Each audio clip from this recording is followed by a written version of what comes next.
Hello everyone, welcome to Gyan Mimamsa. It's our next video in Modern Indian History series. Let's start. आज हम discuss करेंगे Wars उस time period पे 18 century के बाद जो वॉर्स हुई थी उसके बारे में हम डिस्कस करेंगे। जैसे हमने एडवेंट ऑफ यूरोपियंस देखा, आफ्टर दैट हमने देखा कि 18 सेंचुरी में पॉलिटिकल कंडीशन क्या थी इंडिया की। बहुत सारे हमने पॉलिटिकली स्ट्रॉन्ग स्टेट्स को देखा, जैसे अवध को देखा, हैदराबाद को देखा एंड बंगाल को देखा। रेबल स्टेट में जो इम्पोर्टेंट थे जैसे मराठास थे वो भी स्ट्रांग होते हुए दिखाई दिए। अब ब्रिटिश ईस्ट इंडिया कंपनी जो सिर्फ ट्रेड के लिए आई थी, उन्होंने इस टाइम पीरियड पे स्पेसिफिकली 18 सेंचुरी के टाइम पीरियड पे देखा कि मुगल्स जो है वो बहुत ज्यादा स्ट्रांग नहीं है एंड जो रीजनल स्टेट हो गए या रेबल स्टेट हो गए उनके बीच में भी बहुत अच्छी कोऑर्डिनेशन नहीं है, प्रॉब्लम्स है सबके साथ। अब चाहे वो मुगल अथॉरिटी हो, चाहे रीजनल स्टेट्स हो या फिर ब्रिटिश ईस्ट इंडिया कंपनी हो, सबका एक ही मोटिव था, power. British East India company को पता था इंडिया में रेवेन्यू या फिर इकोनॉमिकल कंडीशन जो है वो बहुत ज्यादा फ्लैरिश है, बहुत ज्यादा अच्छी है। बट उन्हें पता था कि अगर हमें अपनी इकोनॉमिक कंडीशन को बहुत अच्छा बेटर बनाना है, इंडिया में और ज्यादा रेवेन्यू हम जनरेट कर सकते हैं, बहुत पैसा बना सकते हैं, तो उन्हें उसके लिए लैंड को भी ऑक्यूपाई करने की नीड देखने को मिली थी। जैसे रीजनल स्टेट्स थे, उनका भी क्या मोटिव था कि पावर है, पावर के लिए आर्मी को स्ट्रांग होना पड़ेगा। आर्मी के स्ट्रांग होने के लिए आर्मी में जो सोल्जर्स है उनको पे करने के लिए कैश चाहिए, मनी चाहिए। इन शॉर्ट मनी चाहिए, और मनी कहाँ से मिलेगा? जब लैंड होगी, जागीर मिलेगी, मनसबदार को जागीर मिलेगी, क्योंकि लैंड इंपॉर्टेंट है। उस टाइम पीरियड पे भी, आज भी हम देखते हैं कि लैंड बहुत इंपॉर्टेंट है। तो रीजनल स्टेट्स भी लैंड को ऑक्यूपाई करने के लिए, अपने रेवेन्यू को जनरेट करने के लिए, एक स्टेट से या फिर दूसरी बाउंड्रीज को क्रॉस करके, अगर हम एग्जांपल ले, जैसे हैदराबाद है एंड मराठास है, वो एक दूसरे पर अटैक करते हुए हमें दिखाई देंगे। क्यों चाहते थे ये? फॉर द रेवेन्यू और फॉर द लैंड, टेरिटरी के लिए। तो ब्रिटिश ईस्ट इंडिया कंपनी को ये पता चल चुका था कि इंडिया में बहुत ज्यादा हम रेवेन्यू जनरेट कर सकते हैं, इकोनॉमिक कंडीशन को बेटर कर सकते हैं अब ब्रिटिश ईस्ट इंडिया कंपनी अपने लिए। एंड उन्हें ये भी पता चल चुका था कि जो रीजनल स्टेट्स है वो आपस में बहुत ज्यादा यूनाइटेड नहीं है। इसी का फायदा ब्रिटिश ईस्ट इंडिया कंपनी उठाती है कि जो रीजनल स्टेट्स थे उन्हें अपने साथ वाले जो स्टेट थे उन पे ट्रस्ट नहीं था, पर ब्रिटिश ईस्ट इंडिया कंपनी पर ट्रस्ट था। ब्रिटिश ईस्ट इंडिया कंपनी क्या करती थी? इन्हें आर्मी प्रोवाइड करती थी, स्ट्रैटेजी प्रोवाइड करती थी, और इसके बदले में जो रीजनल स्टेट्स थे या तो उन्हें मनी प्रोवाइड करते थे या फिर उन्हें टेरिटरी प्रोवाइड करते थे। तो ब्रिटिश ईस्ट इंडिया कंपनी का भी काम हो रहा था, उन्हें टेरिटरी भी मिल रही थी और उन्हें मनी भी मिल रहा था। तो ये सारी चीजें होती जा रही थी, पर जब ब्रिटिश ईस्ट इंडिया कंपनी को ये दिखाई दिया कि मनी और टेरिटरी हम किसी की हेल्प करने के साथ साथ ऑक्यूपाई भी कर सकते हैं, अगर हम इस रीजनल स्टेट का जो किंग है या नवाब है उसके साथ कुछ ट्रिटी साइन करे या फिर उसे और ज्यादा वीक बना दे, तो हम उसके पूरे एम्पायर को ऑक्यूपाई कर सकते। तो ये सारा सिनेरियो जो है ब्रिटिश ने एनालाइज किया, और धीरे धीरे इंडिया में बहुत सारी वॉर्स हुई, उस वॉर्स में पार्टिसिपेट किया, और पार्टिसिपेट करने के बाद बहुत सारी टेरिटरी को धीरे धीरे करके ऑक्यूपाई किया, और एक टाइम ऐसा था कि इंडिया में बहुत सारा जो टेरिटरी थी वो ब्रिटिश ईस्ट इंडिया कंपनी के अंडर आती थी। अब हम आज बात करेंगे फर्स्ट कार्नेटिक वॉर्स की। कार्नेटिक वॉर में हम एंग्लो फ्रेंच राइवलरी भी देखेंगे, कार्नेटिक रीजन में क्या क्या कौन कौन से नवाब्स थे, किस तरीके से ये सारी चीजें हो रही थी, क्यों कार्नेटिक में एंग्लो फ्रेंच राइवलरी देखी गई, ये सारी चीजें हम देखेंगे। बट उससे पहले उस टाइम पीरियड का सिनेरियो का क्या था? जैसे हमें पता है कि ईस्ट इंडिया कंपनी की बात करें या फिर यूरोपियंस की बात करें, तो मेन पावर्स जो थी अभी इस टाइम पीरियड पे 18th सेंचुरी के टाइम पीरियड पे ब्रिटिश ईस्ट इंडिया कंपनी के पास थी, फ्रेंच ईस्ट इंडिया कंपनी के पास थी। क्या हम कह सकते हैं ये 2 इम्पोर्टेंट और स्ट्रॉन्ग ईस्ट इंडिया कंपनी थी। बाकी की जैसे पोर्तुगीज़ की बात करें, पोर्तुगीज़ ईस्ट इंडिया कंपनी थी या डच ईस्ट इंडिया कंपनी थी और डेन्स ईस्ट इंडिया कंपनी थी। ये इतनी स्ट्रॉन्ग नहीं थी। अगर पोर्तुगीज़ आपको याद होगा, तो ब्रिटिश ने इनके साथ एलाय बना लिया था। एंग्लो पोर्तुगीज़ ट्रीटी साइन हो चुकी थी, इसलिए पोर्तुगीज़ जो थे, इंडिया को ऑक्यूपाई नहीं करना चाहते थे, ना ही इंडिया के साथ ऐसा कुछ, सिर्फ ट्रेड के रिलेशंस थे। एंड डच जैसे हम देखते हैं, तो डच का ज़्यादा इंटरेस्ट जो है, जो ब्रिटिश से हार गया था, तो उसका मेन इंटरेस्ट इंडोनेशिया में ही था। इंडोनेशियन एंड मलेशिया में। एंड डेन्स हमें पता है कि उनका मेन मोटिव क्या था, क्रिश्चियनिटी को प्रमोट करना। तो 2 ही राइवलरीज बची थी, British East India company and French East India company. और ये दोनों ही ईस्ट इंडिया कंपनी बहुत ज़्यादा स्ट्रॉन्ग थी। ये दोनों ही यूरोपियन कंपनी बहुत ज़्यादा स्ट्रॉन्ग थे और इन दोनों ने ही इंडिया के पॉलिटिकल सिनेरियो को समझा था और उन्होंने समझा था इंडिया किस जगह पे जो है वीक है। तो इन सारी ट्रेडिंग कंपनीज में सिर्फ British East India company and French East India company जो थी वो हम कह सकते हैं कंपैरेटिवली स्ट्रॉन्ग थी। अगर हम कार्नेटिक वॉर की बात करें, ये रफ मैप मैं बना रही हूँ इंडिया का, तो ये जो पार्ट है जिसे हम कोरोमंडल कोस्ट कहते हैं, उसे ईस्ट इंडिया कंपनी ब्रिटिश हो गया या फ्रेंच हो गया, उसे कार्नेटिक रीजन कहते हैं।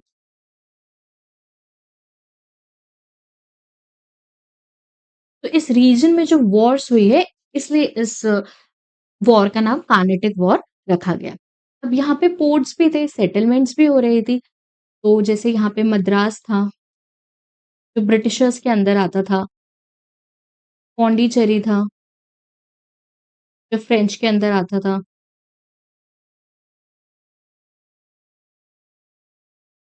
ऐसे बहुत सारे पोर्ट्स जो थे, जो ब्रिटिश के थे, कुछ फ्रेंच के थे, कुछ सेटलमेंट ब्रिटिश की थी, कुछ फ्रेंच की थी।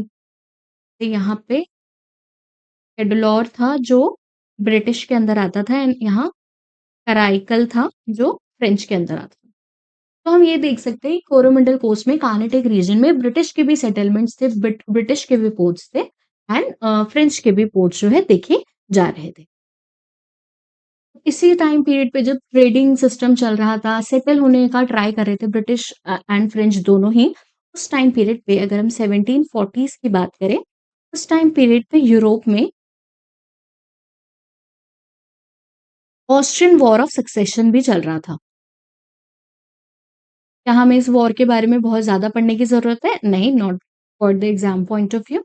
बस हमें ये पता होना चाहिए कि ये वॉर चल रही थी यूरोप में और ऑस्ट्रियन पर कौन रूल करेगा, उस बेसिस पे ये जो वॉर है, वो चल रही थी।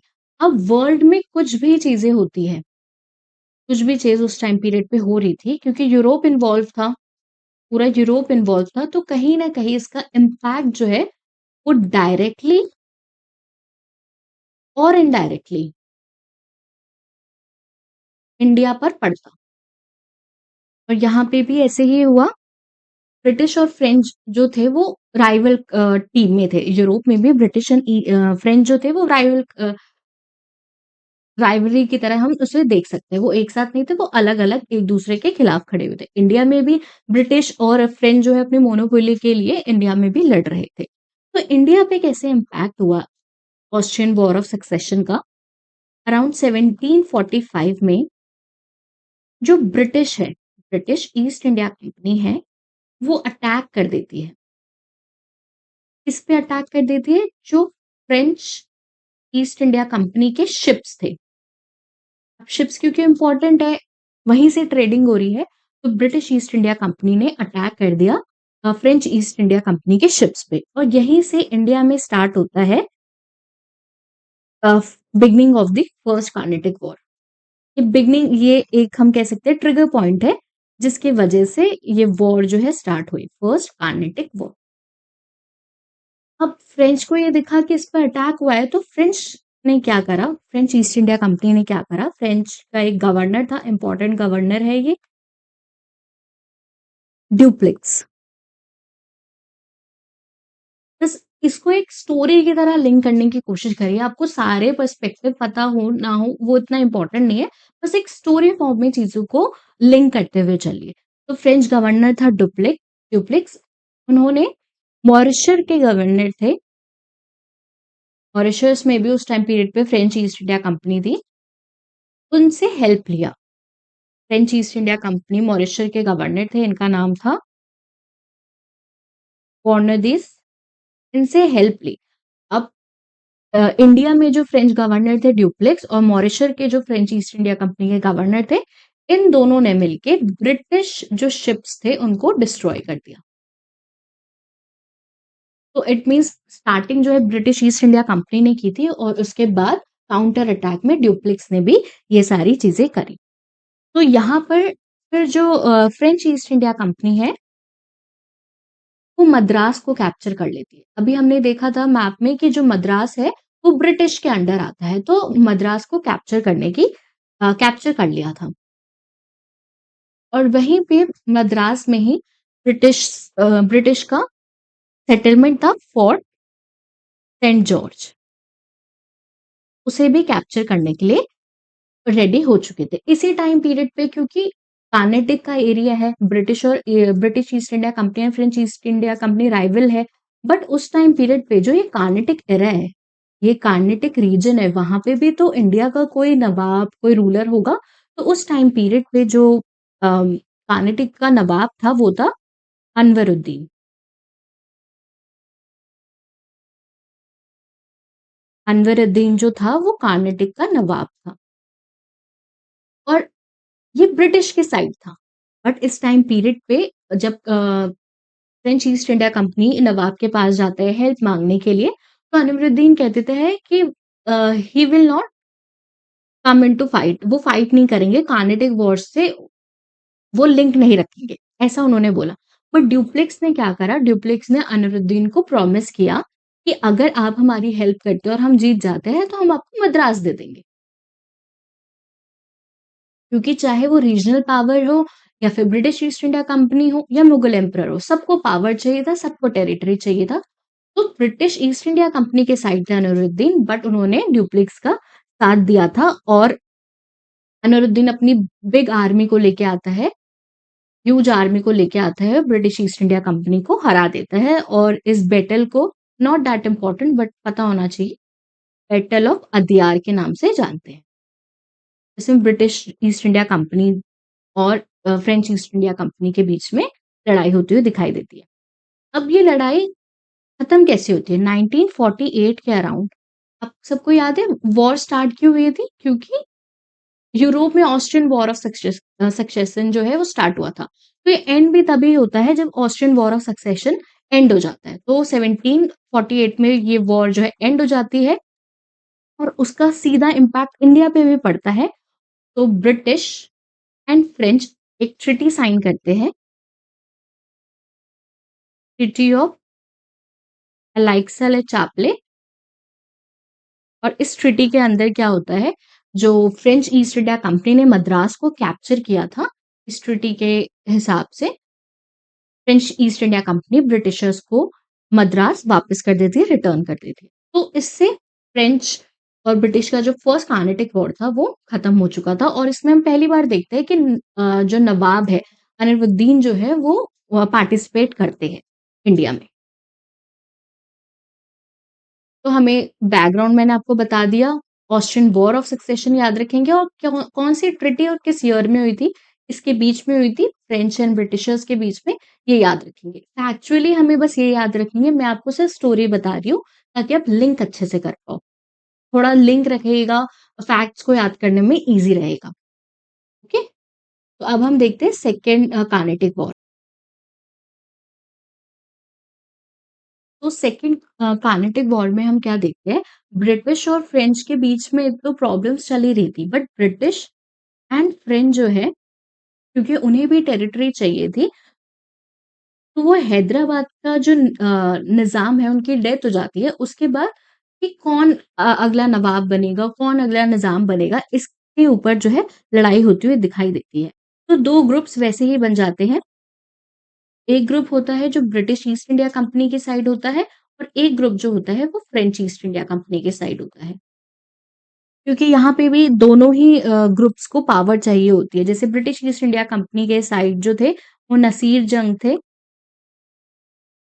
अनवरुद्दीन थे। अनवरुद्दीन को हमने अभी पढ़ा था कि वो नवाब थे। और अगर हम फ्रेंच ईस्ट इंडिया कंपनी की बात करें तो यहाँ पे चंदा साहिब नाम के एक पर्सन थे एंड यहाँ पे मुज़फ़्फ़र जंग नाम के एक पर्सन थे। तो ये पॉलिटिकली बहुत ज़्यादा आपस में कौन नवाब बनेगा, निज़ाम ऑफ हैदराबाद की डेथ के बाद कौन अगला नवाब बनेगा, इस पे ये डिस्प्यूट थी।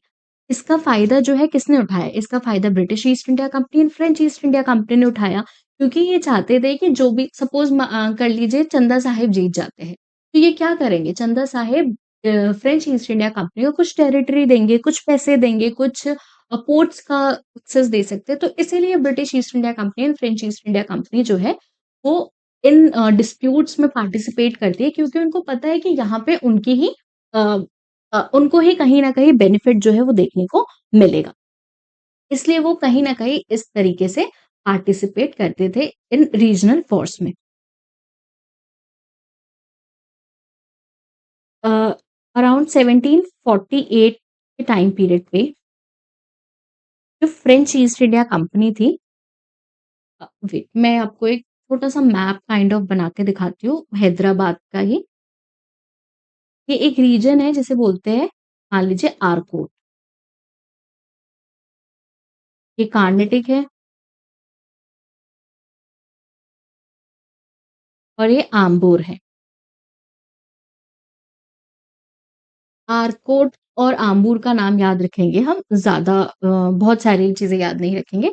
तो फ्रेंच ईस्ट इंडिया कंपनी क्या करती है, वो अटैक कर देती है या फिर वॉर स्टार्ट कर देती है और इस वॉर में क्या होता है, बैटल ऑफ आम्बूर होता है, इस पे अटैक होता है। French East India company Ambur पे अटैक करती है। तो जब आम्बूर पे अटैक होता है, बैटल ऑफ आम्बूर होती है, तो उस केस में जो वहाँ का नवाब था, अनवरुद्दीन, उसको मार दिया जाता है। से डिफीट करके किल कर दिया जाता है। तो फ्रेंच ईस्ट इंडिया कंपनी, जो चंदा साहिब है, उनको नवाब ऑफ कर्नाटक बना देते हैं। अब चंदा साहिब क्योंकि बन चुके हैं कर्नाटक के नवाब, तो वो ईस्ट इंडिया कंपनी को, फ्रेंच ईस्ट इंडिया कंपनी को 80 विलेजेस ग्रांट करते हैं पौंडीचेरी के। और कहीं न कहीं जो ये चंदा साहिब थे, उनके पास पूरी तरीके से पावर नहीं थी, क्योंकि ये पपेट थे फ्रेंच गवर्नमेंट के। क्योंकि अब देखिए यहाँ पे 2 सिनेरियोज़ आते हैं, ब्रिटिश ईस्ट इंडिया कंपनी और फ्रेंच ईस्ट इंडिया कंपनी हमेशा उन्हीं लीडर्स को या फिर उन्हीं नवाब, उन्हीं किंग्स को एक एरिया का नवाब या किंग बनाते थे, जहाँ उन्हें लगता था कि वो बहुत ज़्यादा नवाब जो है वीक है। क्योंकि अगर वो स्ट्रॉन्ग किंग को या स्ट्रॉन्ग नवाब को वहाँ पे बिठाएगा या फिर उस रीजन की कमांड देगा, तो कहीं न कहीं वो स्ट्रॉन्ग लीडर तो British East India company and French East India company को सप्रेस करने की कोशिश करेगा।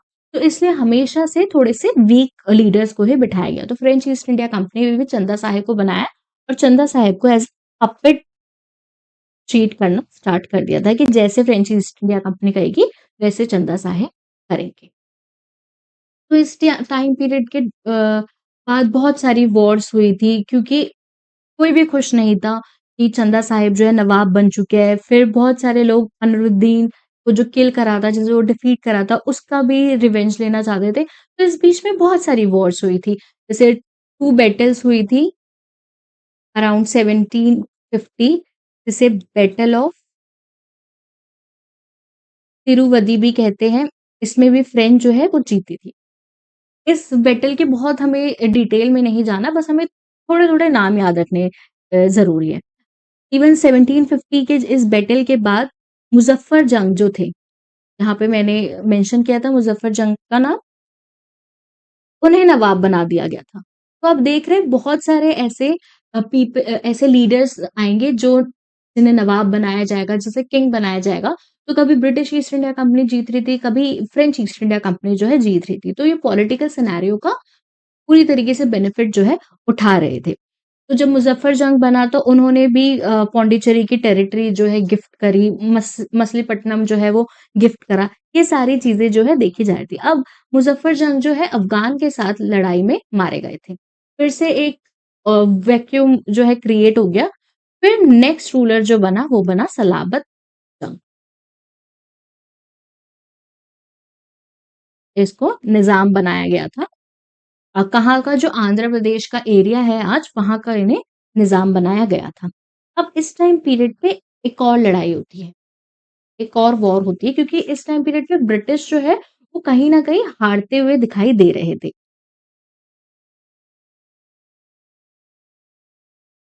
तो उस हार से बचने के लिए ब्रिटिश ईस्ट इंडिया कंपनी जो है एक न्यू ऑफिसर को या मेन ऑफिसर को लेके आए थे और वो जो न्यू ऑफिसर थे, वो थे रॉबर्ट क्लाइव। जब रॉबर्ट क्लाइव को लेके आए और फ्रेंच के टाइम पीरियड पे ड्यूप्लेक्स थे, मेन ऑफिसर जो थे रॉबर्ट क्लाइव थे ब्रिटिश साइड से और ड्यूप्लिक्स जो थे वो फ्रेंच के साइड से थे। बट इसी टाइम पीरियड पे बहुत सारी ऐसी लड़ाई हुई जैसे आरकोट जो मैंने आपको यहाँ पे बताया था। आरकोट को भी जो है ब्रिटिश ईस्ट इंडिया कंपनी ने कैप्चर कर लिया और ड्यूरिंग वॉर ही जो है ड्यूप्लिक्स को वापस बुला लिया था। फ्रेंच गवर्नमेंट जो है ब्रिटिश को ड्यूप्लिक्स को वापस बुला लिया था। और इस टाइम पीरियड पे फ्रेंच जो है वो हारता हुआ दिखाई दे रहा था। स्टार्टिंग के उन्होंने कुछ वॉर्स जो है वो विन करी थी, बट रॉबर्ट क्लाइव आए थे, तो ये एक कैपेबल मेन ऑफिसर थे ब्रिटिश ईस्ट इंडिया कंपनी के। तो इस टाइम पीरियड पे फ्रेंच की जो डोमिनेंस है वो खत्म होती हुई दिखाई दी थी और ड्यूप्लेक्स को वापस फ्रेंच बुला लिया गया था।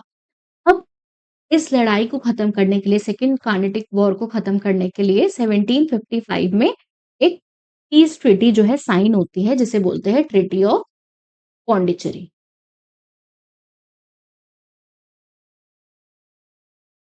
जैसे ही ये साइन होती है जो कार्नेटिक वॉर सेकंड है वो भी फिनिश हो जाती है। अब क्योंकि British East India company second Carnatic war में जीत गई थी, तो उन्होंने जो आरकोट है, जो आरकोट एरिया है, उसमें अपना ही एलाय जो है, अपना ही फ्रेंड जो है उसको लीडर बनाया था। उनका नाम था वल्ला झा। आपको क्या ये सारी स्टोरी इस तरीके से याद रखनी है? नहीं। जो इम्पोर्टेंट बैटल्स है आपको याद रखने हैं, सेकंड कार्नेटिक वॉर से कौन सी ट्रीटी साइन हुई वो याद रखने हैं, जो 2 इम्पोर्टेंट लीडर्स थे रॉबर्ट क्लाइव एंड ड्यूप्लेक्स आपको ये याद रखना है।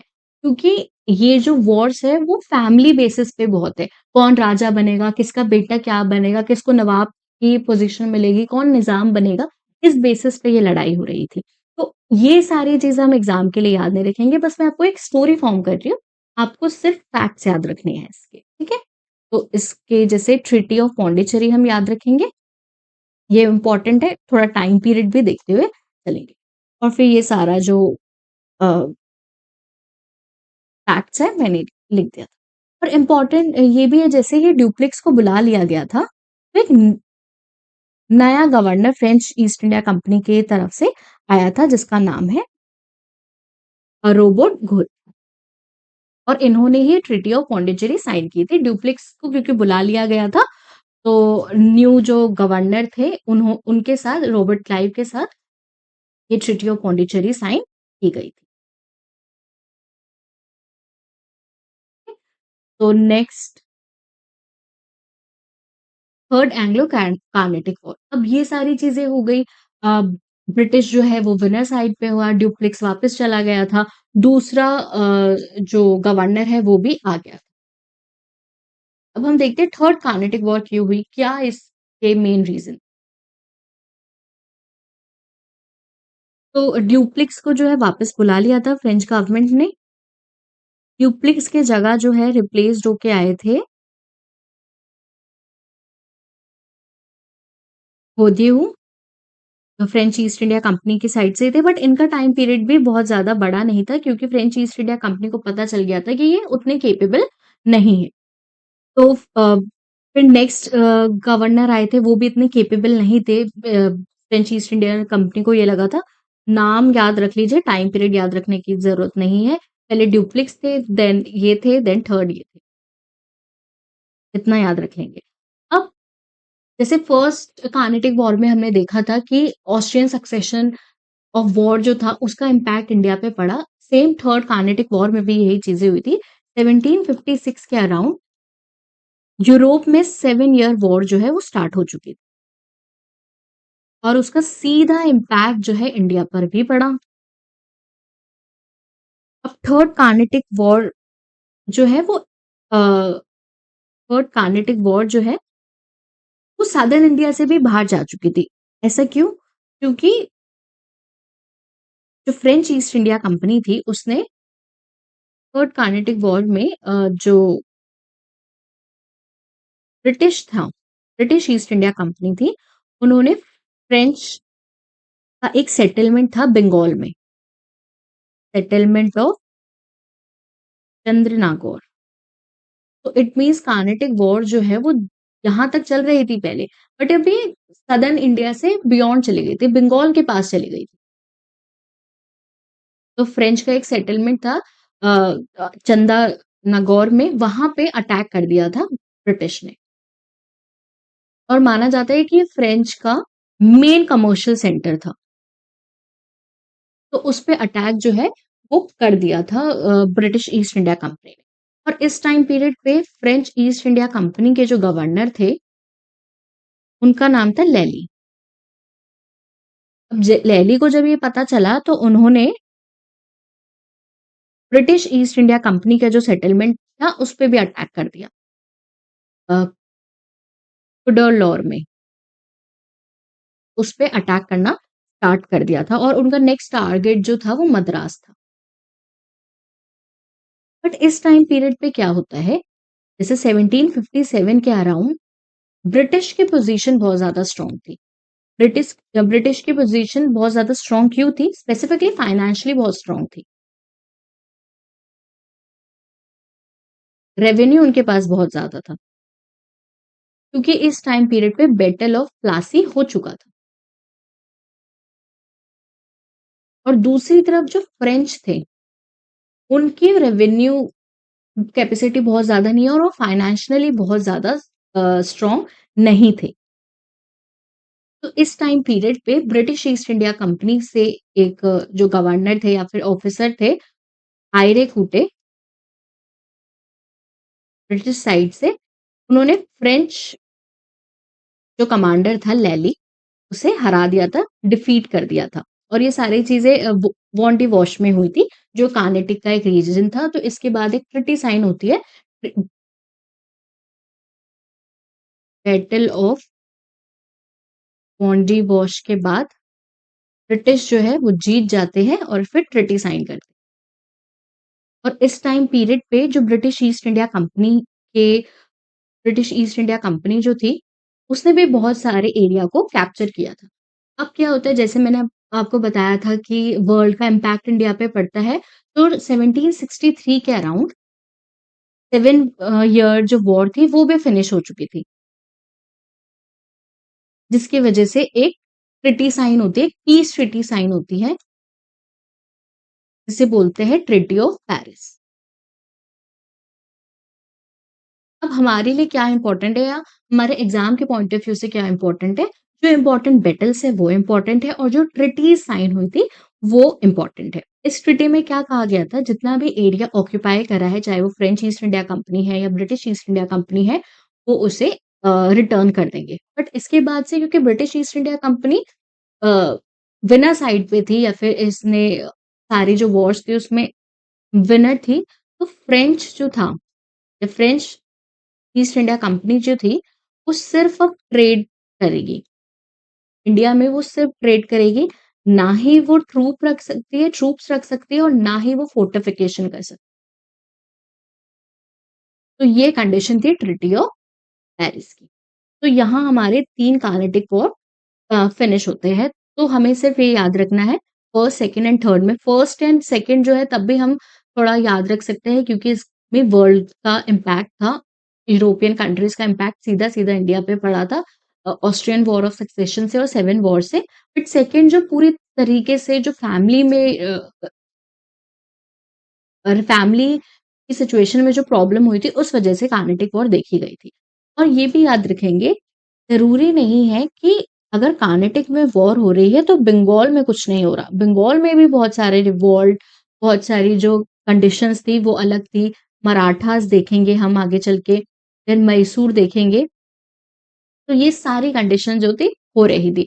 ऐसे नहीं थे कि ब्रिटिश एक ही एरिया से लड़ रहे थे। एक साथ बहुत सारे रीजनल जो ग्रुप्स थे, वो भी ब्रिटिशर्स के साथ भी थे और कभी ब्रिटिशर्स के अगेंस्ट भी थे। तो ये इम्पोर्टेंट है।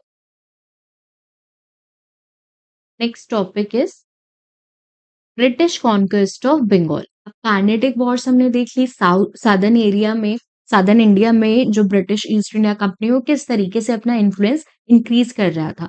अब ब्रिटिशर्स बंगाल किस साथ क्या स्ट्रैटेजी जो है अपनाता है, ये सारी चीजें हम देखेंगे। सबसे पहले हम देखेंगे बंगाल के ब्रिटिश के लिए बंगाल इतना इम्पोर्टेंट क्यों था। पर सबसे पहले हम ये देखते हैं कि बंगाल ओवरऑल क्यों इम्पोर्टेंट था। जो बंगाल प्रोविंस है, वो क्यों इम्पोर्टेंट था। देखिए, ऐसा माना जाता है कि जो बंगाल है वो रिचेस्ट प्रोविंस था मुगल एम्पायर का। और उस टाइम पीरियड में बंगाल में बिहार, उड़ीसा एंड बांग्लादेश भी इंक्लूड होते थे। इकोनॉमिकली बहुत ज्यादा सिग्निफिकेंट या इम्पोर्टेंट रोल प्ले करता था Bengal. British East India company के लिए बंगाल क्यों इम्पोर्टेंट था, क्योंकि अराउंड 60% ऑफ ब्रिटिश ट्रेड जो था वो बंगाल से ही होता था। एंड जो कैलकाटा थी, वो ब्रिटिश ईस्ट इंडिया कंपनी की कमर्शियल कॉलोनी थी।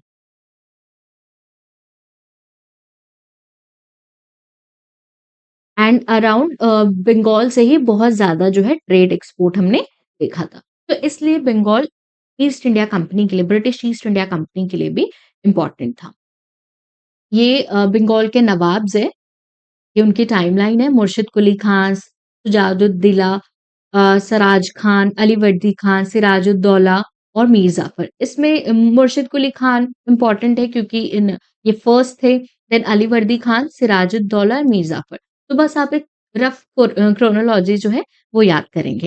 अब ये सारी चीजें हुई, कार्नेटिक वॉर भी स्टार्ट हो चुकी थी। बंगाल पे भी अपना कैप्चर करना जो है ब्रिटिश ईस्ट इंडिया कंपनी ने स्टार्ट कर दिया था। तो उस टाइम पीरियड पे बैटल ऑफ प्लासी होती है अराउंड 1757। आप बता सकते हैं 1757 के 100 ईयर्स बाद क्या हुआ था? कमेंट कर सकते हैं आप।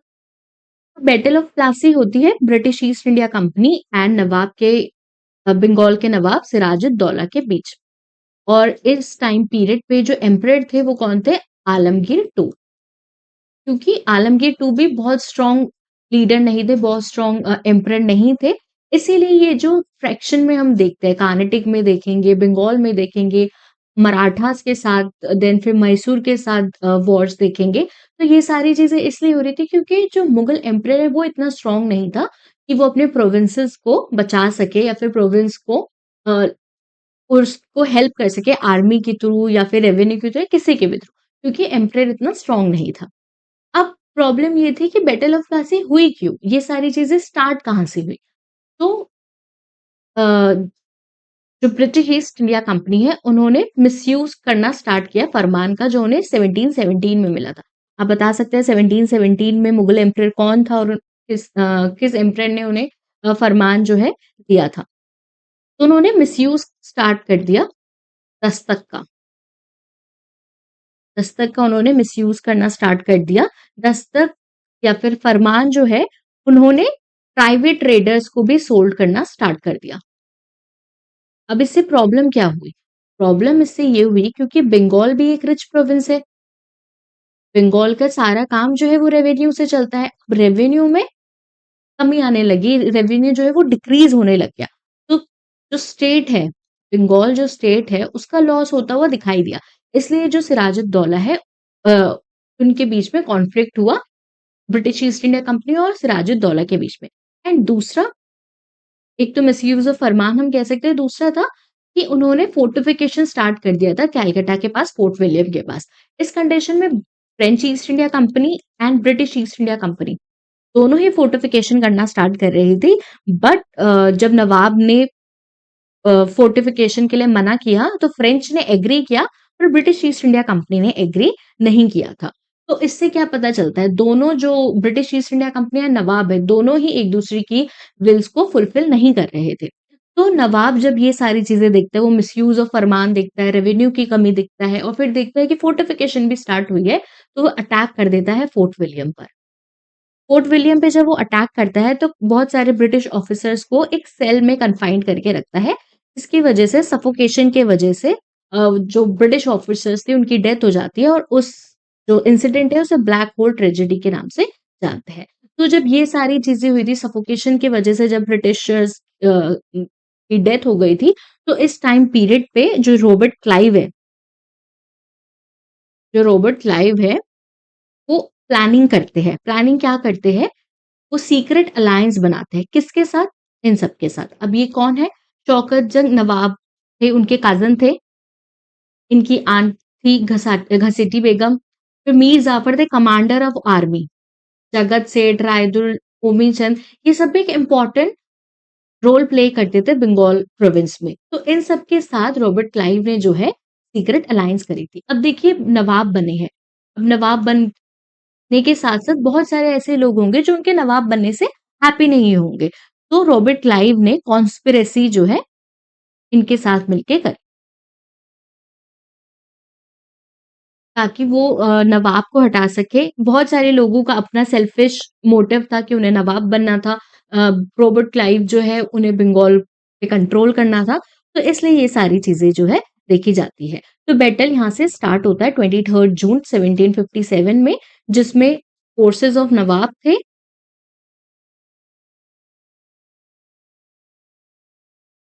और ब्रिटिश आर्मी थी। और इस बैटल में क्या होता है, इस बैटल में नवाब जो है वो हार जाता है, और फिर जो नेक्स्ट नवाब होता है वो होता है मीर जाफर।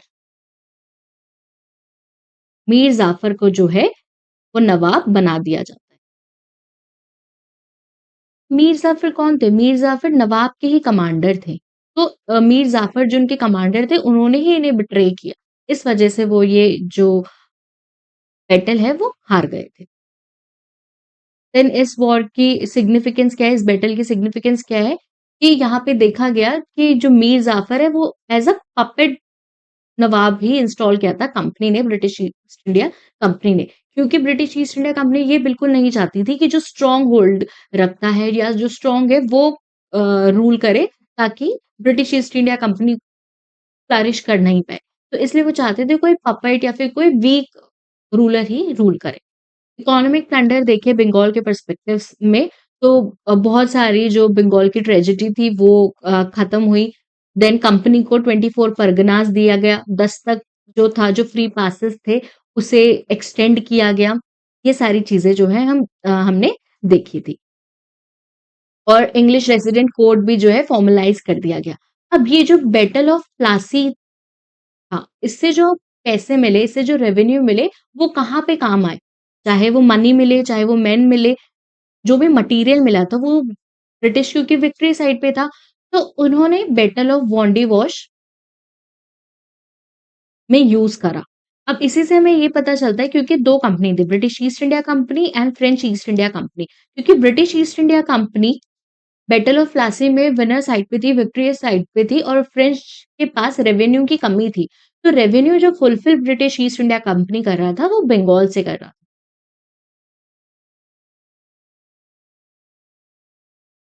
देन कुछ टाइम बाद मीर जाफर देखा गया था कि वो डच ईस्ट इंडिया कंपनी के साथ ब्रिटिश के अगेंस्ट था। तो ब्रिटिशर्स को ट्रस्ट की कमी हुई मीर जाफर पे, lack of trust on Mir Jafar.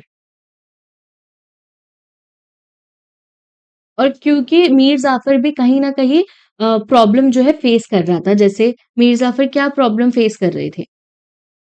क्योंकि उन्हें पपेट किंग बनाया गया, पपेट नवाब बनाया गया, तो उस उनके बाद वो सक्सेशन के क्वेश्चन फेस कर रहे थे।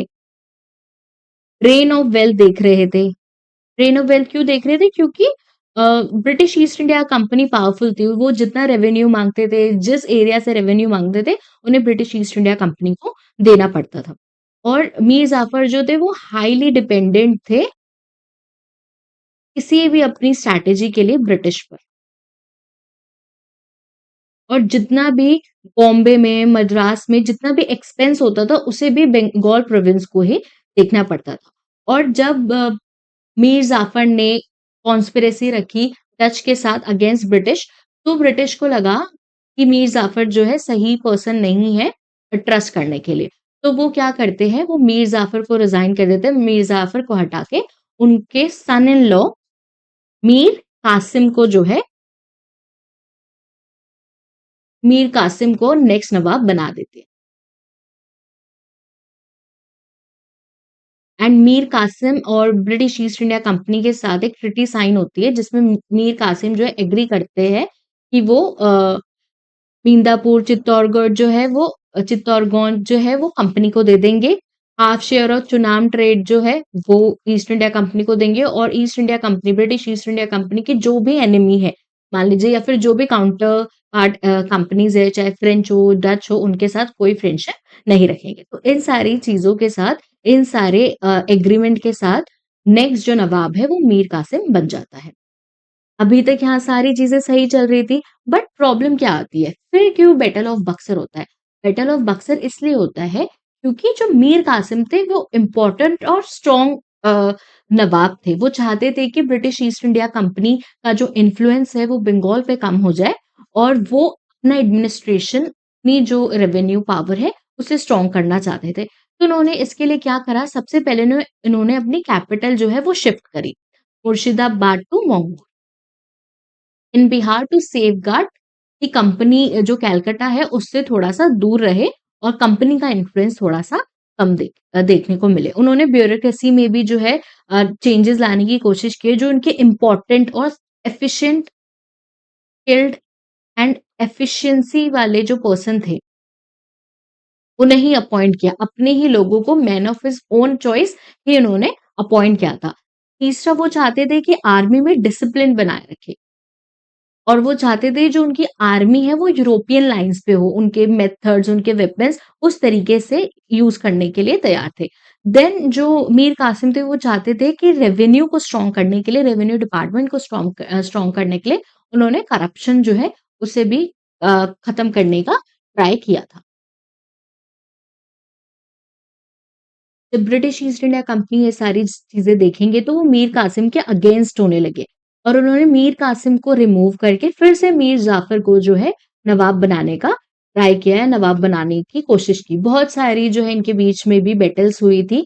तो इस वज़ह से जो मीर कासिम थे, वो अवध चले गए। अवध में जाके उन्होंने क्या करा, उन्होंने अपनी बैटल ऑफ बक्सर लड़ने से पहले मीर कासिम बंगाल से उन्होंने अपने फ्रेंड अवध के जो गवर्नर थे सौजादुद्दौला उनसे बात करी एंड जो मुगल एम्परर थे शाह आलम सेकंड उनसे भी बात करी। तो 2 ग्रुप्स जो है बन चुके थे, एक थे मीर कासिम वाले जिसमें अवध के नवाब थे एंड शाह आलम सेकंड थे जो मुगल एम्परर थे।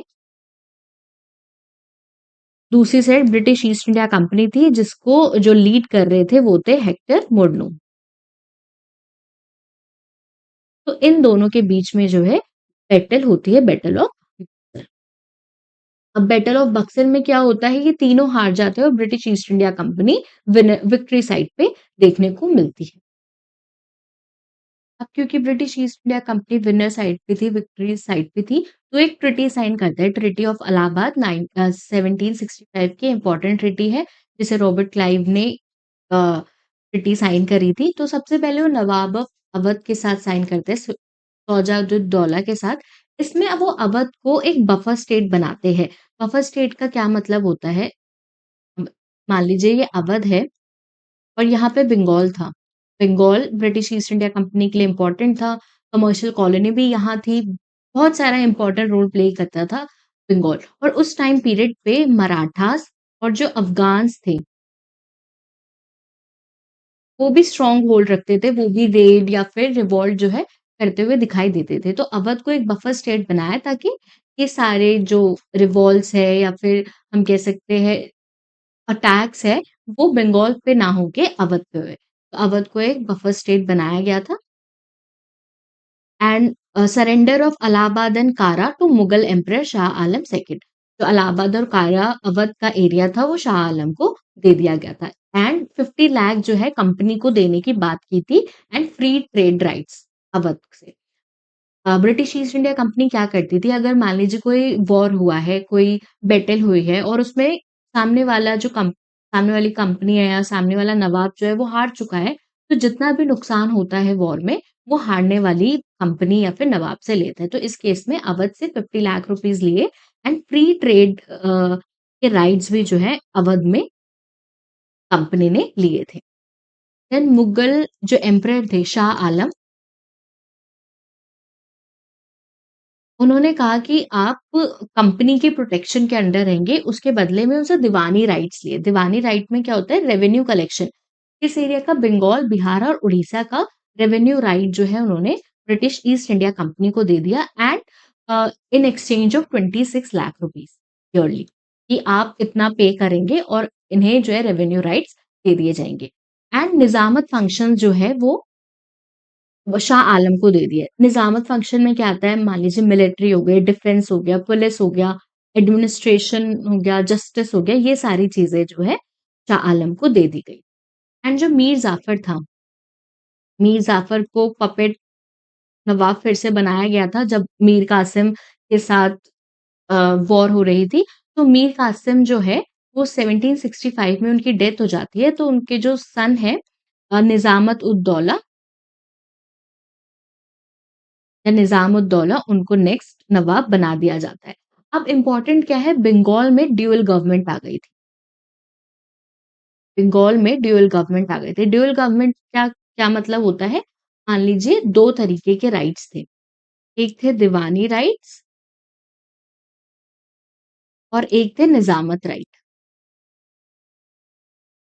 दीवानी राइट में क्या होगा? दीवानी राइट में रेवेन्यू कलेक्शन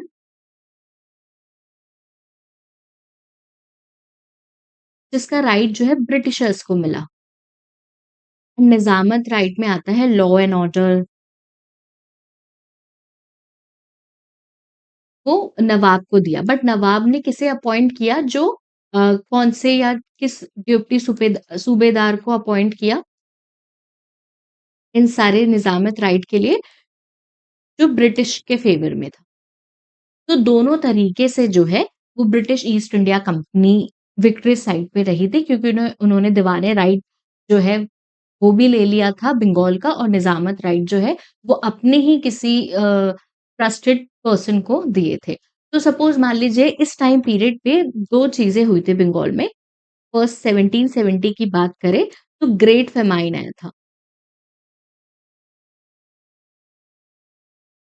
था बंगाल में, और अराउंड 1773 में रेगुलेटिंग एक्ट भी आया था। रेगुलेटिंग एक्ट क्या था वो हम आगे की क्लासेस में पढ़ेंगे, बट रेगुलेटिंग एक्ट भी इस टाइम पीरियड पे आया था। तो ये 2 इंपॉर्टेंट चीज़ें जो है वो इस टाइम पीरियड पे होती हुई दिखाई दी थी। तो निज़ामत राइट हमने देखा, रेवेन्यू राइट देखा, ड्यूअल गवर्नमेंट याद रखेंगे। तो इस तरीके से हम कह सकते हैं बंगाल को कैप्चर करके, ऑक्यूपाई करके उसके दीवानी एंड निज़ामत राइट इनडायरेक्टली अब ब्रिटिशर्स के पास थे, और ब्रिटिशर्स बंगाल में बहुत स्ट्रॉन्ग होल्ड रख रही थी। जो रेवेन्यू जनरेट हो रहा था, जो आगे चल के जितने भी वॉर्स या बैटल्स होगी, उसमें उसका यूज़ करते हुए दिखाई देगा, और ब्रिटिश ईस्ट इंडिया कंपनी धीरे-धीरे करके जो सिर्फ ट्रेड करने आई थी, इंडिया में रूल करते हुए दिखाई देगी, और उसके पास आर्मी, रेवेन्यू एंड लैंड तीनों जो है बहुत ज़्यादा अमाउंट में देखे जाएँगे। तो battle of Buxar and battle of Plassey के बाद, स्पेसिफिकली बैटल ऑफ बक्सर के बाद, ब्रिटिश ईस्ट इंडिया कंपनी सिर्फ एक ट्रेडिंग कंपनी नहीं थी, वो अब उनके पास रेवेन्यू राइट्स भी थे एंड वो एडमिनिस्ट्रेशन में भी पार्टिसिपेट कर रहे। अब वो सिर्फ और सिर्फ ट्रेडिंग कंपनी नहीं रही थी। तो नेक्स्ट वॉर हम देखेंगे Anglo Mysore war. Anglo Mysore war के बारे में देखेंगे, but first we look into southern India's map. तो मैसूर की लोकेशन यहाँ है। ये जो पूरा पार्ट था उस टाइम पीरियड पे मराठास के अंदर आता था। There is Nizam Hyderabad and bits and bit में ब्रिटिश ईस्ट इंडिया कंपनी भी सादर्न इंडिया में दिखाई देती थी अपनी फैक्ट्रीज़, अपनी सेटलमेंट के साथ। तो मैसूर जो था, उसपे कभी भी अटैक हो सकता था, मराठास की साइड से भी, हैदराबाद की साइड से भी and British East India company की साइड से भी। तो हम देखेंगे एंग्लो मैसूर वॉर स्टार्ट क्यों हुई? अगर इसका थोड़ा-सा बैकग्राउंड देखें, मैसूर का बैकग्राउंड देखें, तो हम देखते हैं एक इम्पोर्टेंट एम्पायर होता है मिडेवल हिस्ट्री में विजयनगर एम्पायर। तो विजयनगर एम्पायर की एक बैटल होती है, बैटल ऑफ तालीकोटा, जिसमें विजयनगर किंगडम जो है वो हार जाता है और फ्रेगमेंट हो जाता है बहुत स्मॉलर किंगडम्स में। तो उन्हीं स्मॉलर किंगडम में एक किंगडम है जो वोडियार किंग्स के अंदर आती है और वो मैसूर के रीजन में एक्सपेंशन करते हुए दिखाई देते हैं। इसी टाइम पीरियड पे क्योंकि जो वोडियार किंग थे, मैसूर के जो किंग थे, वो बहुत ज़्यादा स्ट्रॉन्ग नहीं थे, वीक किंग थे। और यहाँ पे भी जो है पपेट किंग देखा गया था। अगर वोडियार के इस टाइम पीरियड का किंग का नाम देखें तो कृष्ण राजा वोडियार 2 थे। कृष्ण राजा वोडियार 2। इस टाइम पीरियड पे जो किंग है वो बहुत ज़्यादा स्ट्रॉन्ग नहीं थे। उसी टाइम पीरियड पे जो हैदर अली है, वो मैसूर की आर्मी को जॉइन करते हैं। वो जॉइन करते हैं as a horseman horseman but gradually वो कमांडर इन चीफ जो है बन जाते हैं। और जैसे ही उन्हें दिखाई देता है कि जो वोडियार का किंग है, हैदराबाद का या मैसूर का जो किंग है, वो बहुत ज़्यादा स्ट्रॉन्ग नहीं है, वीक है। और उसी टाइम पीरियड पे जो मराठास हैं, उनके अटैक्स भी बहुत बढ़ गए थे। बहुत फ्रीक्वेंट अटैक्स जो है देखे जा रहे थे। क्योंकि मैसूर जो है बहुत इम्पोर्टेंट था, मराठास के लिए टेरिटरी वाइज़ एंड ब्रिटिशर्स के लिए क्यों इम्पोर्टेंट था? क्योंकि यहाँ से वो प्रॉफिटेबल ट्रेड करते थे, लाइक पेपर एंड कार्डामम का। तो ब्रिटिश ईस्ट इंडिया कंपनी के लिए भी इम्पोर्टेंट था, मराठास के लिए भी इम्पोर्टेंट था और हैदराबाद भी टेरिटरीज़ को ऑक्यूपाई करने के लिए ट्राई करती रहती थी क्योंकि मैसूर फाइनेंशियली बहुत ज़्यादा स्ट्रॉन्ग था बट उस टाइम पीरियड पे पॉलिटिकली वो बहुत ज़्यादा वीक हो रहा था या दिखाई दे रहा था। तो कुछ टाइम पीरियड बाद जो हैदर अली है अराउंड 1761 में अपनी अथॉरिटी जो है एस्टैब्लिश करने की कोशिश करते हैं मैसूर पे और मैसूर की जो लीडरशिप है वो अपने अंडर एस्टैब्लिश करने के लिए स्टार्ट करते हैं। स्पेसिफिकली हैदर अली जो है वो फ्रेंच ईस्ट इंडिया कंपनी की हेल्प भी लेते हैं और जो वेस्टर्न मेथड है आर्मी में वो भी लॉन्च करते हैं। वेस्टर्न जो ट्रेनिंग है, ट्रूप्स कैसे यूज़ करने हैं, कौन-कौन से टेक्नीक यूज़ करने हैं, इसके लिए वो फ्रेंच की हेल्प ले रहे थे।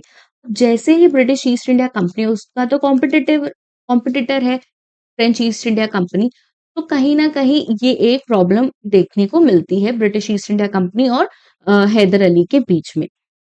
वो अपनी मिलिट्री को स्किल अप करने की कोशिश करते हैं, हैदर अली किस तरीके से अपनी मिलिट्री जो है स्ट्रॉन्ग करके रखे, तो ये सारी चीज़ें देखते हैं।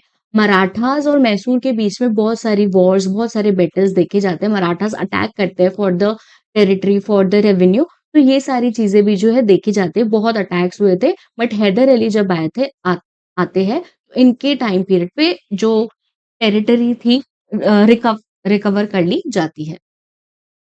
फर्स्ट एंग्लो मैसूर वॉर क्यों होती है? क्या रीज़न थे इसके? ये देखते हैं हम। इंग्लिश को ऐसे लगता है, ब्रिटिश ईस्ट इंडिया कंपनी को ऐसे लगता है कि पॉलिटिकली एंड कमर्शियली जो है साउथ इंडिया में उनको बहुत बेनिफिट मिलता है। बट क्योंकि मैसूर की जो लॉयल्टी थी या फिर मैसूर जो हेल्प लेता था वो फ्रेंच ईस्ट इंडिया कंपनी से लेता था। तो इससे कहीं न कहीं मैसूर और ब्रिटिश ईस्ट इंडिया कंपनी के जो रिलेशन थे वो खराब होते हुए दिखाई दे रहे थे। तो इसी टाइम पीरियड पे जो ब्रिटिश ईस्ट इंडिया कंपनी है वो वॉर लॉन्च कर देते हैं अगेंस्ट मैसूर। अब इसमें क्या करते हैं वो मराठास और निज़ाम की हेल्प लेते हैं। अब देखिए, यहाँ पे मैसूर है, मराठास यहाँ से अटैक कर रहे हैं, निज़ाम भी यहाँ से अटैक कर रही है एंड एक ब्रिटिश ईस्ट इंडिया कंपनी है। क्योंकि फ्रेंच ईस्ट इंडिया कंपनी तो मैसूर को फ़ेवर कर रही थी मैसूर की हेल्प कर रही थी। तो मैसूर के साथ है French East India company but Britishers को पता है कि मराठास एंड निज़ाम जो है वो मैसूर के साथ नहीं है। तो ब्रिटिश ईस्ट इंडिया कंपनी जो है मराठास और निज़ाम की हेल्प लेते हैं। हैदराबाद के निज़ाम और मराठास की हेल्प लेते हैं। बट इस टाइम पीरियड पे जो हैदर अली है, उन्हें ये सारी चीज़ें दिखाई देती है। वो मराठास से बात करते हैं कि आपको पैसे चाहिए, आपको टेरिटरी चाहिए, आपको रेवेन्यू चाहिए। तो वो उनको कहते हैं कि आप विदाउट वॉर ही जो है ये सारी चीज़ें आपस में बाँट लेते हैं। आपको इतना मनी या इतने टेरिटरी जो है हम प्रोवाइड कर देते हैं। तो हैदर अली ने भी डिप्लोमेसी तरीके से ब्रिटिश ईस्ट इंडिया कंपनी के जो सपोर्ट में थे मराठास एंड निज़ाम को, उन्हें अपनी तरफ कर लेते हैं और ब्रिटिश ईस्ट इंडिया कंपनी जो है इस टाइम पीरियड पे जब वॉर लड़ने आई थी अराउंड 1768-69 के अराउंड, तो ब्रिटिश ईस्ट इंडिया कंपनी हार जाती है क्योंकि मराठास भी उनका साथ नहीं देते और निज़ाम भी उनका साथ नहीं देते। तो फिर ब्रिटिश ईस्ट इंडिया कंपनी एक ट्रीटी साइन करती है, ट्रीटी ऑफ मद्रास। एक बात याद रखेंगे, जब भी ब्रिटिश ईस्ट इंडिया कंपनी, मान लीजिए ब्रिटिश ईस्ट इंडिया कंपनी है, वो किसी भी वॉर में हार जाती है, तो वो क्या करती है, एक ऐसी ट्रीटी साइन करती है जिससे वो कभी पैसे नहीं देती, बस वो कहती है जो टेरिटरी लॉस हुआ है, जो टेरिटरी ऑक्यूपाई किया है, वो आपस में वापस कर देते हैं। बट जब ब्रिटिश ईस्ट इंडिया कंपनी किसी वॉर में जीत जाती है, तो वो क्या करती थी, वो टेरिटरी भी लेते थे, वो पैसे भी लेते थे एंड वो कुछ राइट्स भी लेते थे। तो इस तरीके की ट्रीटीज़ जो है देखने को मिली थी। इस टाइम पीरियड पे जब फर्स्ट एंग्लो मैसूर वॉर हुई थी, तो हैदराबाद एंड मराठास जो थे, वो इस वॉर से ब्रिटिश ईस्ट इंडिया कंपनी का उन्होंने साथ नहीं दिया एंड जो हैदर अली है, वो फ्रेंच ईस्ट इंडिया कंपनी की हेल्प के साथ या फिर हम कह सकते हैं जो फ्रेंच ईस्ट इंडिया कंपनी ने उन्हें हेल्प की थी troops and military skill up करने में, उसकी वजह से फर्स्ट एंग्लो मैसूर वॉर में हैदर अली या फिर मैसूर जो है, वो विनर साइड पे दिखाई देता है। इवन इंग्लिश ये भी श्योर करती है हैदर अली को कि कभी भी कोई अटैक होता है, चाहे वो फॉरेन अटैक हो, चाहे वो रीजनल अटैक हो, वो उसमें उनकी हेल्प करेगा। तो ट्रीटी ऑफ मद्रास के बाद ये जो लड़ाई है, ये जो वॉर है, वो सेटल डाउन हो जाती है। बट फिर सेकंड एंग्लो मैसूर वॉर क्यों होती है? क्या रीज़न थे जिसकी वजह से सेकंड एंग्लो मैसूर वॉर हमें देखने को मिलती है? अब इसमें क्या होता है, देखिए मराठास और हैदराबाद के निज़ाम हमेशा एंग्लो मैसूर वॉर के सेंटर में रहेंगे क्योंकि मराठास बहुत बार अटैक करते हुए दिखाई देते हैं। तो इस टाइम पीरियड पे भी सेकंड एंग्लो मैसूर वॉर के टाइम पीरियड पे भी ये होता है कि ब्रिटिश ईस्ट इंडिया कंपनी ने क्योंकि प्रॉमिस किया था ट्रीटी ऑफ मद्रास की, जो एक ट्रीटी साइन की थी कि जब भी कोई फॉरेन या फिर रीजनल अटैक होंगे तो वो आपकी हेल्प करेंगे। तो इस टाइम पीरियड पे अराउंड 1771 के टाइम पीरियड पे मराठास ने फिर से मैसूर पे जो है अटैक किया होता है और इस टाइम पीरियड पे मराठास जो है जीत जाते हैं। मैसूर मैसूर एंड मराठास के बीच में लड़ाई होती है 1771 में और ब्रिटिश ईस्ट इंडिया कंपनी की हेल्प माँगते हैं Mysore. But British East India company उनकी हेल्प नहीं करते और वायलेट करते हैं ट्रीटी ऑफ मद्रास। और इस टाइम पीरियड पे ये जो वॉर हुई थी, ये जो अटैक हुआ था, इसमें जो मराठास हैं वो जीत जाते हैं और मैसूर को काफ़ी पैसा जो है उनको देना पड़ता है, मराठास को जो है देना पड़ता है। फर्स्ट उन्होंने किया और उन ब्रिटिशर्स ने क्या किया था, इस वजह से second Anglo Mysore war start भी होती है। फर्स्ट हमने देखा ट्रीटी ऑफ मद्रास को वॉयलेट किया था और दूसरा सपोज़ करिए ये जो पार्ट है, ये एक पोर्ट है जिसका नाम है माहे। तो ब्रिटिश ईस्ट इंडिया कंपनी ने ये जो माहे पोर्ट है, ये फ्रेंच ईस्ट इंडिया कंपनी को मैसूर ने दिया था। तो ब्रिटिश ईस्ट इंडिया कंपनी ने इस पोर्ट पर अटैक कर दिया था। अब जब ये अटैक कर दिया क्योंकि हैदर अली के लिए भी ये पोर्ट इम्पोर्टेंट है, उन्होंने फ्रेंच को भी दिया हुआ था। अब फ्रेंच को इन्होंने क्यों दिया था, हैदर अली ने क्यों दिया था? क्योंकि फ्रेंच ने हेल्प करा था आर्म्स में, ट्रूप्स में, इसलिए ये दिया था। But British East India company ने माहे पे जो है अटैक जो है वो कर दिया था। और इस टाइम पीरियड पे अगर हम देखेंगे क्योंकि हमने पहले भी ये बात की है कि वर्ल्ड में कुछ इम्पोर्टेंट होता था तो उसका इम्पैक्ट जो है वो इंडिया पर भी पड़ता था। तो इस टाइम पीरियड में अगर हम 1775 के अराउंड देखें, तो अमेरिकन वॉर ऑफ इंडिपेंडेंस भी चल रही थी। अमेरिकन वॉर ऑफ इंडिपेंडेंस चल रही थी जिसमें फ्रेंच और अमेरिका साथ थे और इंग्लिश जो है इनके काउंटर पार्ट में थे। तो ये सारी प्रॉब्लम्स भी जो है देखी जा रही थी। तो 2 इम्पोर्टेंट चीज़ें याद रखेंगे कि इसके कॉजेज़ क्या थे। फर्स्ट इज़ कि ट्रीटी ऑफ मद्रास जो है वो वायलेट हुआ था एंड सेकंड जो इम्पोर्टेंट पोर्ट था Mahe uh, Hyder Ali and French East India company के लिए, उसमें ब्रिटिश ईस्ट इंडिया कंपनी ने अटैक किया था। तो ये सारी चीज़ें जो है देखने को मिलती है। तो इस टाइम पीरियड पे हैदर अली जो है, वो मराठास एंड निज़ाम के साथ मिलकर एक बड़ी अलायंस बनाते हैं और ब्रिटिश ईस्ट इंडिया कंपनी को हराने के लिए ट्राई करते हैं। अब मराठास आपको लगेगा मराठास क्यों इनके साथ दे रहे थे? क्योंकि इस टाइम पीरियड पे फर्स्ट एंग्लो मराठा वॉर भी स्टार्ट हो चुकी थी और वो ऑन गोइंग ही थी।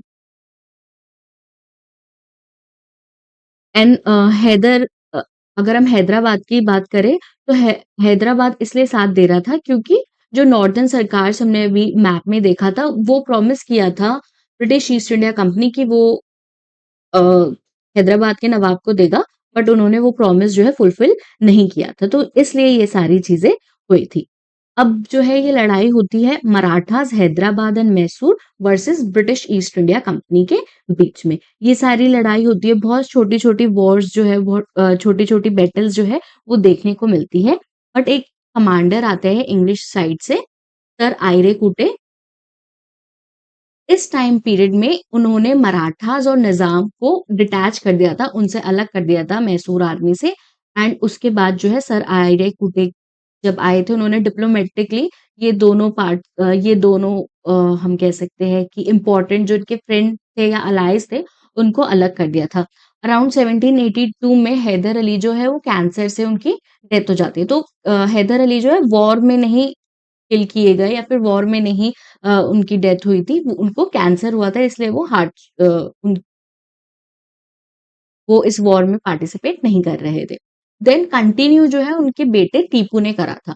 टीपू ने बहुत सारी लड़ाई इस टाइम पीरियड पे हम कह सकते हैं कि ये जो वॉर है वो टीपू ने कंटिन्यू करी थी। अब टीपू ने कंटिन्यू करी बहुत सालों तक जो है ये लड़ाई चल रही थी बट कोई रिजल्ट नहीं आ रहा था। ना ब्रिटिश जीत रही थी और ना ही मैसूर हार रही थी। तो इस ट्रिटी को या फिर इस वॉर को एक पीस ट्रिटी से जो है खत्म करने की बात करी और उस ट्रिटी का नाम था ट्रिटी ऑफ मैंगलोर। और इसमें क्या कहा गया था कि जितनी भी टेरिटरी ली है ब्रिटिश ईस्ट इंडिया कंपनी हो या फिर मैसूर हो, वो म्यूचुअली एक दूसरे को वापस कर देंगे। तो ये सेकंड एंग्लो मैसूर वॉर में कोई जीता नहीं, कोई हारा नहीं, ये हम कह सकते हैं। Then third Anglo Mysore war होती है। ये क्यों इंपॉर्टेंट है? इसमें क्या-क्या चीज़ें हुई, ये देखते हैं। अब देखिए, जो टीपू है, क्योंकि हैदर अली अब नहीं है, अब टीपू है। अब टीपू चाहते थे कि वो ब्रिटिश ईस्ट इंडिया कंपनी है, वो मैसूर से बिल्कुल हटा दे या फिर इंडिया से, मैसूर के एरिया से जो है ब्रिटिश ईस्ट इंडिया का इन्फ्लुएंस खत्म कर दे। और वो रिवेंज लेना चाहते थे जो मराठास और निज़ाम के साथ हुआ जब सर कूटे आए थे और उन्होंने उनकी हेल्प करने से मना कर दिया। तो ये सारी चीज़ें जो है स्टार्ट करने के लिए तैयार रहते हैं। वो बहुत सारे जो है तो उन्होंने क्या करा 1785 के अराउंड उन्होंने स्टॉप करा export of sandalwood, pepper, cardamom इन सब चीज़ों का पोर्ट जो है वो रुकवा दिया एंड जो लोकल मर्चेंट थे इंग्लिश ईस्ट इंडिया कंपनी के, उनको भी अलाउ नहीं किया। और उन्होंने कुछ इंटरनल रिफॉर्म्स लेके आए जिसकी वजह से ब्रिटिश, निज़ाम और मराठास जो थे वो भी उतने खुश नहीं थे। एंड ये भी देखा जा रहा था कि जो टीपू है वो फ्रांस और टर्की की भी बहुत ले रहे थे। इस टाइम पीरियड पे क्या होता है तो मान लीजिए पूरा मैसूर है, यहाँ पे एक छोटा किंगडम है और यहाँ पर दूसरा किंगडम है। तो ये जो किंगडम है उसका नाम था कोचीन।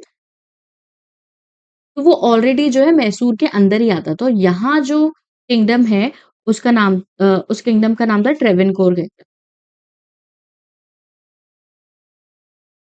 अब ट्रेवेनकोर के जो राजा थे, वो उन्हें पता था कि मैसूर जो है वो स्ट्रॉन्ग बन रहा है, तो वो बस अपनी जो टेरिटरी है उसे फोर्टिफाइड करना चाहते थे।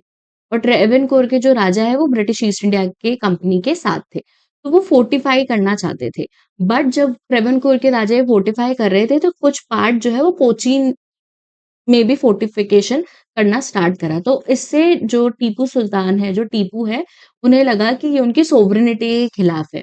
क्योंकि एक राजा जो है, ट्रेवनकोर का राजा जो है, वो ब्रिटिश की हेल्प लेके फोर्टिफिकेशन कर रहा है। तो ये कॉज़ जो है थर्ड एंग्लो मैसूर वॉर को स्टार्ट करता है। क्योंकि टीपू जो है वो मैसूर को सेफगार्ड करना चाह रहे थे, उसे सोवरेन जो किंगडम है वो बनाते हुए दिख रहे थे। British East India company, Hyderabad and Nizam का जो इन्फ्लुएंस है वो भी कम करते हुए दिखाई दे रहे थे।